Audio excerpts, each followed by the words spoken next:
દામચામની તૃષ્ણા જારી કરી જામનીમાં, તું ખૂબ બેઠો ખોઈને, મૂલ્યવાન જીવન તે એમાં જ ખોયું.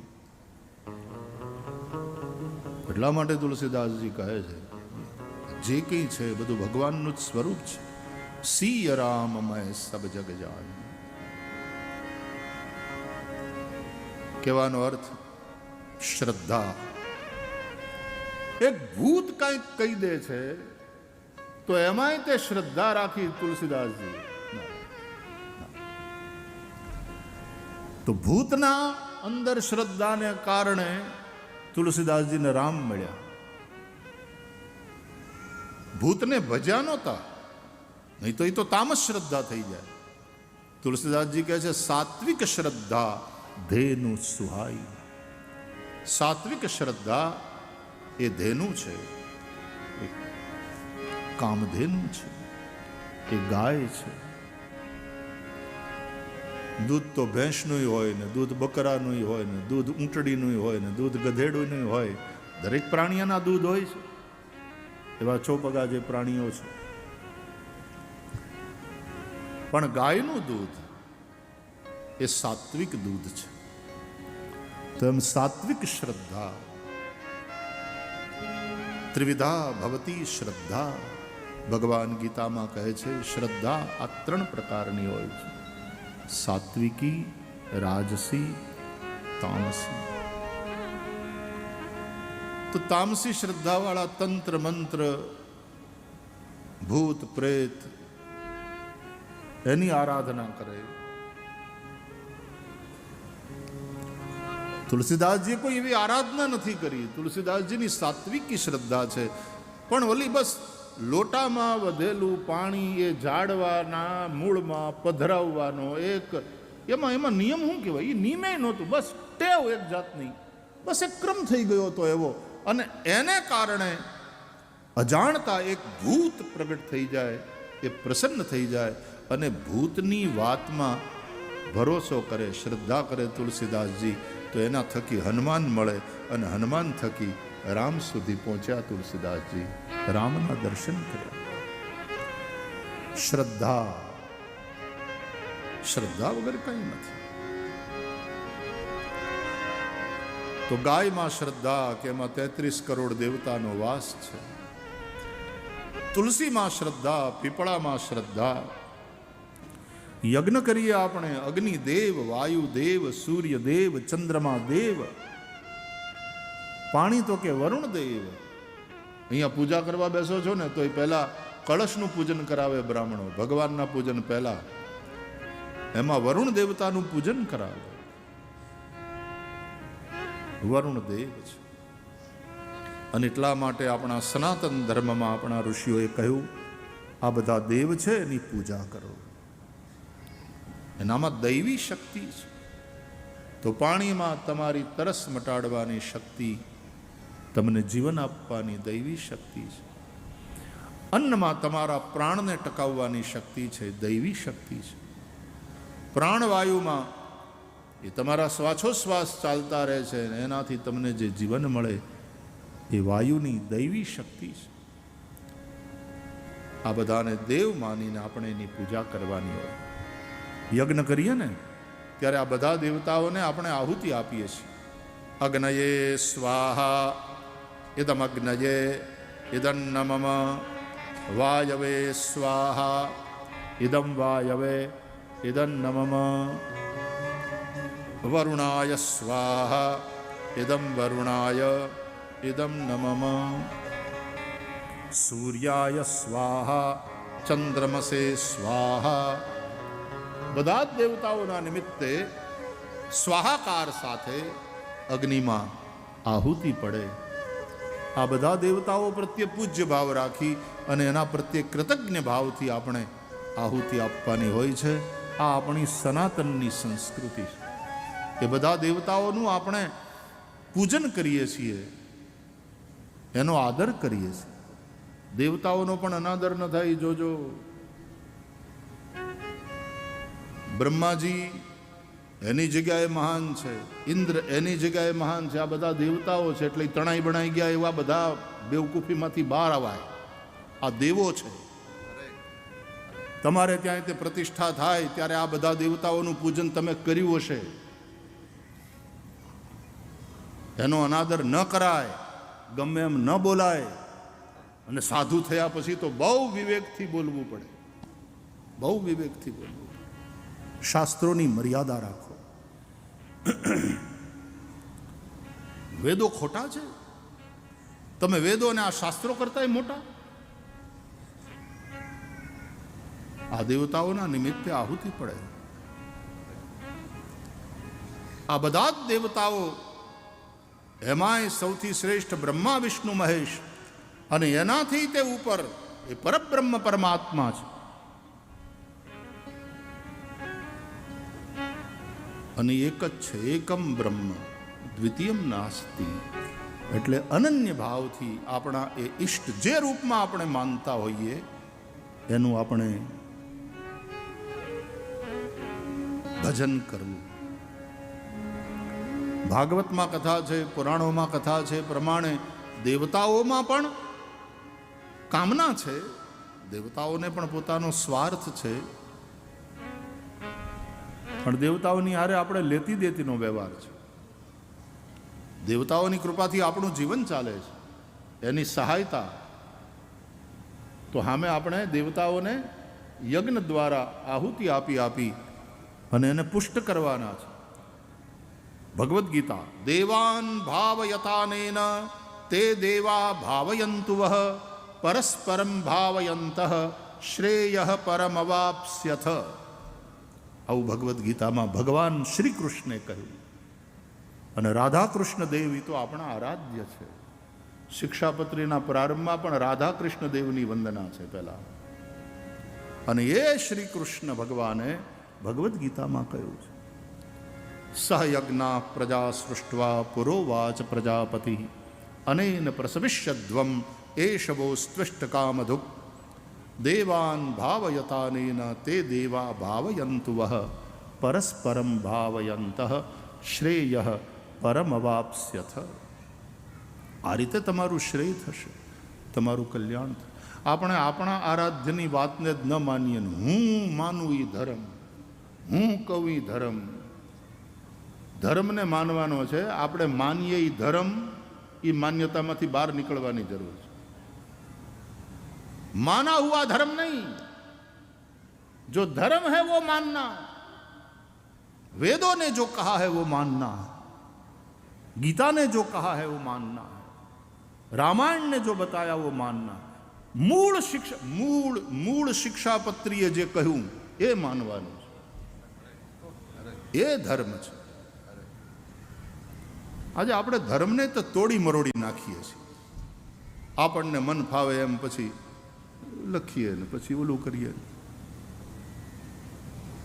જલિયાણ બાપાને ત્યાં ગુણાતીતાનંદ સ્વામી પધાર્યા, ઇતિહાસ છે, ઇતિહાસ બરાબર. પણ એ સંતોનો પરસ્પર ભાવ, પરસ્પર એનું હેત. અને ગુણાતીતાનંદ સ્વામીને જલારામ બાપા એમ કહે કે આપ પધારો ત્યાં. એ તો રોટલો દેવા માટે બેઠા હતા ને જલારામ બાપા, ગૃહસ્થ અને ભોજલરામ બાપાના શિષ્ય. પોતાના ગુરુની આજ્ઞા, રોટલો નહીં ખૂટે, જા ખવડાવું બેટા બધાને. અને પોતાના સદગુરુના ભરોસે જે અન્ન ક્ષેત્ર આજ દી સુધી હાલે. અને આજ દી સુધી હાલે એ તો બરાબર, એક પૈસો લીધા વગર હાલે. ત્યાં પૈસો મૂકવાની મનાઈ. આ ભરોસો. અને કોઈ ભૂખ્યું ન જાય. તો આવા જલારામ બાપા જેવા એક સાધુ પુરુષ, એ તો ગુણાતીતાનંદ સ્વામીને પણ મળે તો આટલા હેત થઈ કે સ્વામી પધારો, આપ પ્રસાદ લે. અને ગુણાતીતાનંદ સ્વામી પધારે પણ ખરા, એ પ્રસાદ પણ લે. અને સ્વાભાવિક રીતે, અરે બ્રાહ્મણ દયા પ્રભુની કરવા જાય ને અને કોક આમ ચપટી લોટ આપે, એના બોઘરામાં નાખે, તોય બ્રાહ્મણ સ્વસ્તિ કહીને આશીર્વાદ આપે છે. સાધુ તમારે ત્યાં આવે એટલે એ કાંઈ મફતનો રોટલો ખાઈને જાય નહીં, એ તો આશીર્વાદ આપવાના જ. પણ જલારામ બાપાએ એ ભાવ જે પ્રગટ કર્યો ગુણાતીતાનંદ સ્વામી પ્રત્યે, એમાં જલારામ બાપાનો ભાવ, એક ગૃહસ્થ સાધુ પુરુષનો ભાવ પણ પ્રગટ થાય. પરસ્પરમ ભાવયંત. આપણે હું કામ વિવાદ કરીએ છીએ ખબર નહીં.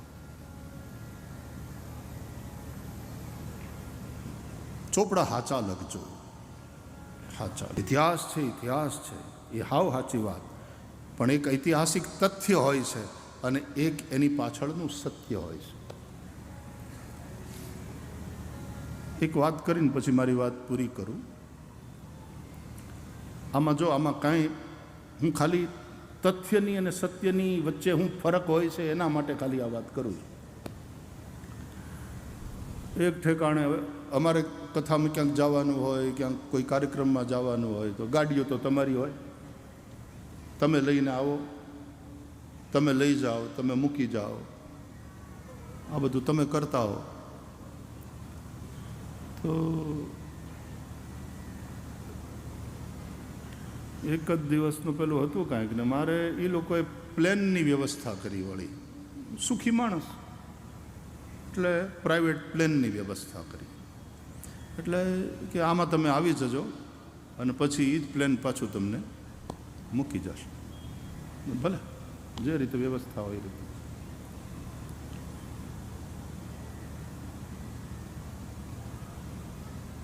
એમાં એ જ કાર્યક્રમમાં એક બીજા સાધુ પુરુષે, એક મહાપુરુષે પહોંચવાનું હતું. એટલે મને ત્યાંથી પાછો ફોન આવ્યો કે તમે જે પ્લેનમાં આવો છો એમાં જો જગ્યા હોય તો આમને પણ હારે લેતા આવો તો એ પણ પહોંચી જાય. મેં કીધું એરોપ્લેને ઉડવાનું છે, કોકે પ્લેનની વ્યવસ્થા કરીને આપણે ના પાડવાવાળા કોણ, કોઈ સવાલ જ નહોતો. મેં કીધું હા હા જરૂર, એમાં હું વાંધો. એટલે એ સાથે આવ્યા, પહોંચે. જો ફરીથી કહું છું કે આમાં આનો ઓલી રીતે અર્થ નહીં કરતા, પણ તથ્ય અને સત્યની વચ્ચે શું ફરક છે. એટલે અમારા કોઈ ભક્તે એ વ્યવસ્થા કરેલી પ્લેનની અને ત્યાં પહોંચવાનું હતું. એમાં આયોજકોનો ફોન આવ્યો કે આમને પણ લેતા હોય. બિલકુલ 2 સીટ બીજી વધારાની છે જ, વધારે સત્સંગ થતો જશે ને, વાતો કરતાં કરતાં જઈશું. પહોંચ્યા જ્યાં જવાનું હતું ત્યાં લેન્ડ થયા. તો એમણે ખૂબ પ્રચાર પ્રસાર કરેલો, આવે છે આવે છે, પ્લેનથી આવે છે. તો એરપોર્ટ ઉપર 500 માણસ, એમના બધા શિષ્યો ભક્તો. તો એમણે એમને રિસીવ કર્યા. હું એક બાજુથી પછી કે બાપુ પછી હું ત્યાં મળું આપને. મહાપુરુષ બાપુ એટલે આપણે અહીંયાના નહોતા, ટૂંકામાં યુપી બાજુની વાત છે. મેં કીધું મહારાજજી હું તમને ત્યાં મળું છું, અહીંયા ઘણા બધા આપના ભક્તો આવ્યા છે, આપ મળીને પછી આપ આવો. એટલે હું નીકળી ગયો. અને પછી એ બધા ભક્તોએ ઓલાનો વાંક નહીં બચાડવાનો, ભક્તોએ એ રીતનો પ્રચાર કર્યો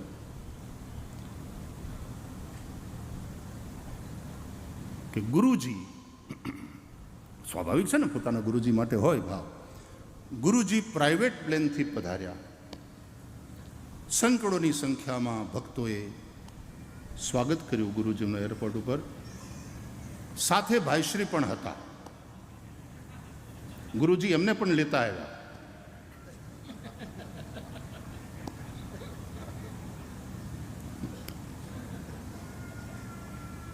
કાંઈ વાંધો આવે એમાં? આપણને કાંઈ નુકસાન કરું? વાત જે હતી એ તથ્ય હતું, એ તથ્ય હતું, એ તથ્ય છે ઇતિહાસ. પણ પછી એને તમે કેવી રીતે પ્રેઝન્ટ કરો છો એ સત્ય છે, એ મહત્વનું છે.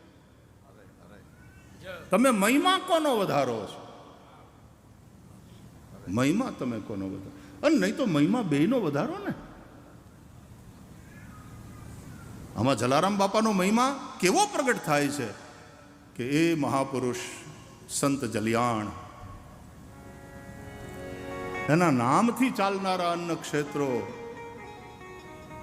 એમાં કોઈ ભૂખ્યું નથી. આ આપણી અહીંયાની જગ્યા રામબાપુ મને કહેતા હતા 24 કલાક અહીંયા અન્ન ક્ષેત્ર, કોઈ ભૂખ્યો જાતો નથી. આપણી બગડાણાની જગ્યા 24 કલાક ચાલતા અન્ન ક્ષેત્રો છે આ બધા. શું કામ આ બધા વિવાદો ઉભા કરીએ છીએ આપણે? ફરીથી હાથ જોડીને પ્રાર્થના, પરસ્પર સદભાવ રાખો. આપણે સનાતનના છીએ. સનાતન ધર્મ એકબીજાના દેવતાને નીચા પાડવા, બીજાને ઉતારી પાડવા. સર્વ હોય તો હું સર્વોપરી કહેવાઉં ને. સર્વ વગર સર્વોપરી ક્યાંથી? એટલે સર્વને સાથે તો રાખવા પડે, પણ એમાં એનોય વાંધો નહીં. હું ફરીથી કહું છું કે આપણને આપણા ઈષ્ટ પ્રત્યે અનન્ય ભાવ હોવો જોઈએ. ભક્તિમાં અનન્યતા અને જ્ઞાનમાં સમતા, સમાનતા, સમદ્રષ્ટિ.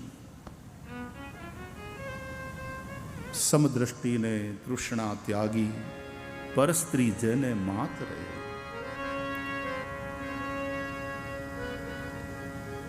ભક્તિમાં અનન્યતા,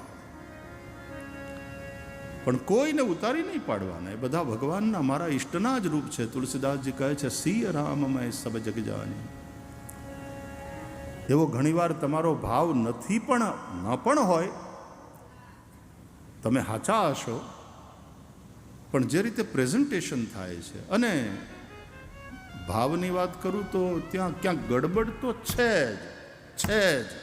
જ, એટલે રિપીટેશન થાય છે આ વસ્તુનું.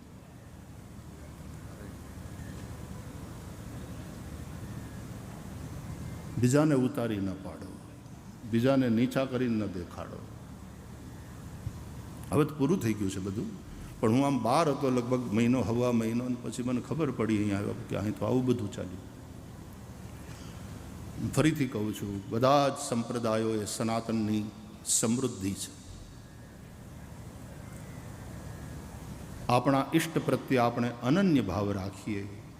વૈષ્ણવને શ્રી કૃષ્ણ પ્રત્યે અનન્ય ભાવ હોય છે, શૈવને શિવજી પ્રત્યે અનન્ય ભાવ હોય, શાક્તને પોતાની પરાંબા માં ભગવતી પ્રત્યે અનન્ય ભાવ. અને એટલા માટે જ તમે દેવી પુરાણ, ભગવતી ભાગવત વાંચો તો એમાં દેવી સર્વોપરી છે. સર્વોપરી છે દેવીમાં. બ્રહ્મા વિષ્ણુ મહેશ બધા એને ભજે છે. શિવ પુરાણ વાંચો તો શિવ સર્વોપરી છે. શિવના જ બધા અવતારો છે. શિવ સર્વાવતારી છે, શિવ સર્વોપરી છે. વાંચો શિવ પુરાણ. વિષ્ણુ પણ સામે હાથ જોડીને ઊભા રહે છે, બ્રહ્મા સ્તુતિ કરે છે, બધા જ દેવતાઓ મહાદેવને વંદન કરે. એ જ પ્રકારે તમે શ્રીમદ ભાગવતને જ્યારે વાંચો છો ત્યારે અહીંયા ભગવાન વિષ્ણુ સંબંધી આ પુરાણ છે, શ્રી કૃષ્ણ સંબંધી પુરાણ છે. એ સર્વોપરી છે, બીજા બધા આજુબાજુ છે. પણ તત્વથી આ બધું એક જ છે. ભેદ ન કરશો, તત્વ એક જ છે. એકમ સત વિપ્રા બહુધા વદંતી. એ સત્ય એક જ છે. સૌ એને જુદા જુદા નામે પુકારે છે, જુદા જુદા રૂપે એને ઉપાસે છે. તમારો ભાવ ખોટો નહીં હોય, હું એમ માની લઉં છું, પણ તમે જે ભણ્યા છો, કે તમે વાંચ્યું છે, કે તમને જે શીખવાડવામાં આવ્યું છે, એ ક્યાંક ને ક્યાંક બોલવામાં, તમારા વ્યવહારમાં પ્રગટ થઈ જાય. ત્યાં પછી તકલીફ થાય છે. તો નહીં, આવું નહીં કરવા. બધા જ સનાતન ધર્માવલંબીઓ પણ પૂરા શિક્ષા પત્રી પ્રત્યે શ્રદ્ધા, માન. ખૂબ સારું કામ કર્યું. ભગવાન સહજાનંદ સ્વામી મહારાજે કેટલું સરસ લોકોને નિર્વ્યસની બનાવ્યા, કેવી રીતે લોકોને ભગવાન તરફ વાળ્યા. અને શિક્ષાપત્રીમાં રામાનુજાચાર્યનું વિશિષ્ટાદ્વૈત દર્શન એ અમારું દર્શન છે, આવું સ્પષ્ટ લખ્યું. રાધાકૃષ્ણ દેવ ઉપાસ્ય છે એવું સ્પષ્ટ લખ્યું. ભાગવતમાંથી કોને માનવું, ભગવદ્ ગીતા, બધી એકદમ સ્પષ્ટ વાતો ભગવાન સહજાનંદ સ્વામી મહારાજે લખી છે. આપણે એમાં ઘાલમેલ ન કરીએ. જે શુદ્ધ છે એને શુદ્ધ રહેવા દે. દરેક આચાર્ય મહાપુરુષોએ ખૂબ ઉપકાર કર્યા છે આપણા ઉપર. આપણે એના ઋણી છીએ. શ્રી આદ્ય શંકરાચાર્ય ભગવાન હોય, ભગવાન રામાનુજાચાર્ય હોય, મહાપ્રભુ શ્રી વલ્લભાચાર્યજી મહારાજ હોય, નિંબાર્કાચાર્યજી હોય, મધ્વાચાર્યજી હોય, સૌએ અલગ અલગ મત પોતાના શાસ્ત્રને આધારે મૂક્યા છે. અને એ જ રીતે સહજાનંદ સ્વામી મહારાજે સેવાની પરંપરામાં તો કે વલ્લભ સંપ્રદાયની અનુસાર દર્શન બોલે રામાનુજાચાર્યજીનું જે વિશિષ્ટાદ્વૈત દર્શન છે એ અમને માન્ય છે. આવું સ્પષ્ટ બધું માર્ગદર્શન સહજાનંદ સ્વામી મહારાજે કર્યું છે.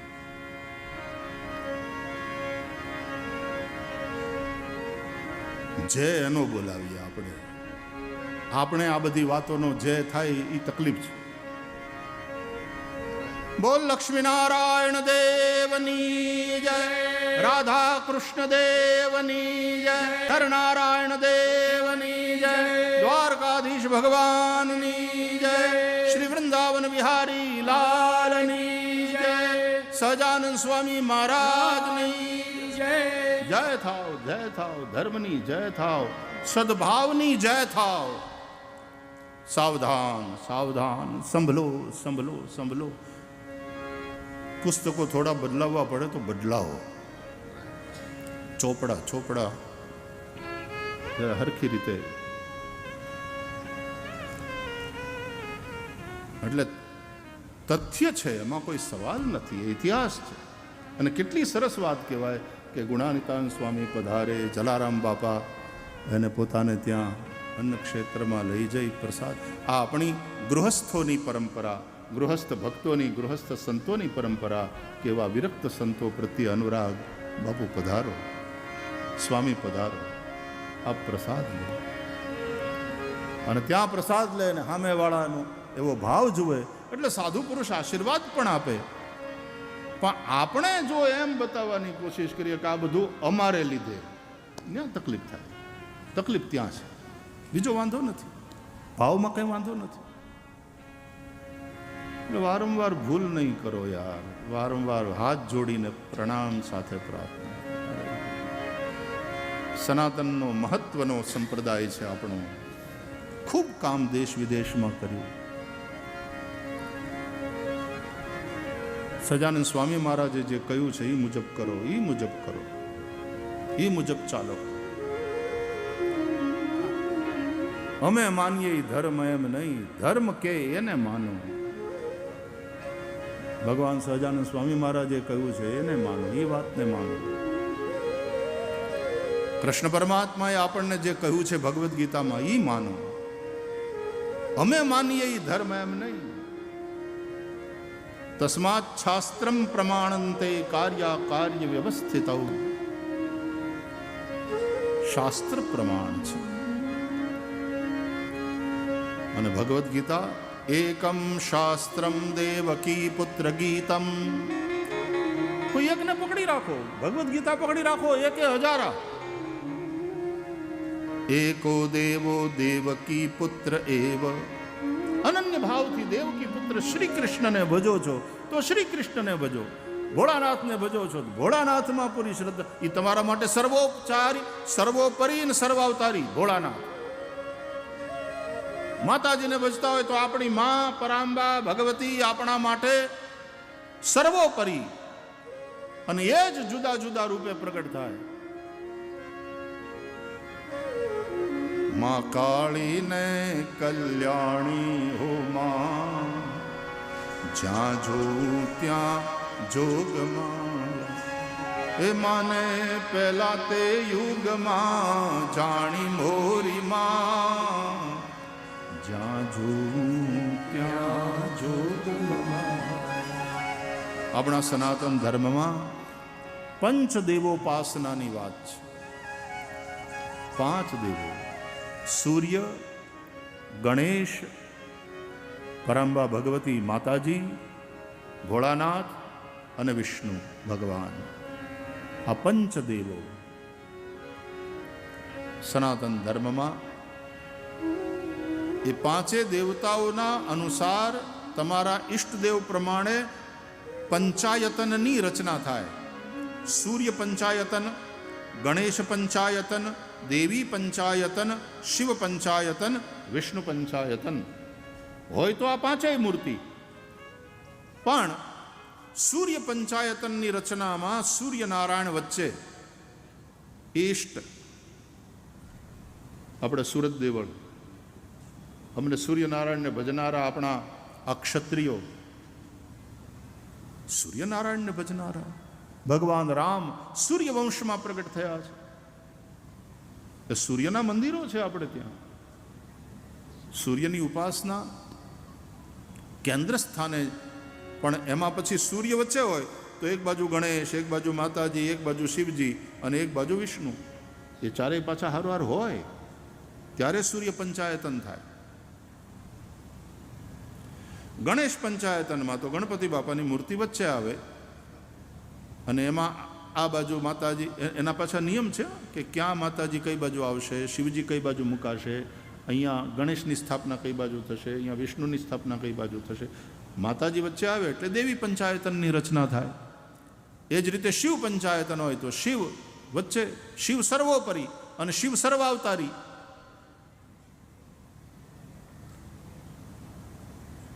શિવપુરાણ વાંચો એટલે શિવજીના કેટલા અવતારોની કથા છે. આ બધા શિવજીના અવતારો છે, શિવ અવતારી છે. કૃષ્ણ પરમાત્મા ભાગવત વાંચો તો આ બધા અવતારોની કથા, 24 અવતારોની કથા. અને એમાં વૈષ્ણવો એમ કહે કે કૃષ્ણ અવતાર નથી, કૃષ્ણ અવતારી છે. એટલે કે બધા અવતારોનો અવતાર, એટલે કે સર્વોપરી, એટલે કે સર્વાવતારી કૃષ્ણ પરમાત્મા, રાધા કૃષ્ણ દેવ. કૃષ્ણને ભજનારા માટે સર્વાવતારી, સર્વોપરી. કારણ કે કૃષ્ણ પરમાત્મા કહે છે અનન્યાંશ્ચિંતયંતો મામ યે જનાઃ પર્યુપાસતે તેષામ નિત્યાભિયુક્તાનામ યોગક્ષેમં વહામ્યહમ. તમારા માટે તમારા ઈષ્ટ સર્વોપરી છે, તમારા માટે તમારા ઈષ્ટ સર્વાવતારી છે. એ જ રીતે વિષ્ણુ પંચાયતનની રચના થાય તો આપણા સનાતન ધર્મમાં આ પંચદેવની ઉપાસનાનું મહત્વ છે. અને એમાંથી એકેને કાઢી નાખો ને તમે, તમારી મનમાની કરો અને તમે એકેને કાઢી નાખો કે આ હટાવો, આપણે આ માતાજીને હટાવો, તો આપણા ઈષ્ટ હોય ને એ જ આપણી સામે ક્યાં ગયા? દેવીમાં ક્યાં? પેલા કેમ કાઢી નાખ્યા? કેમ હટાવે? એ દેવ નારાજ થાય.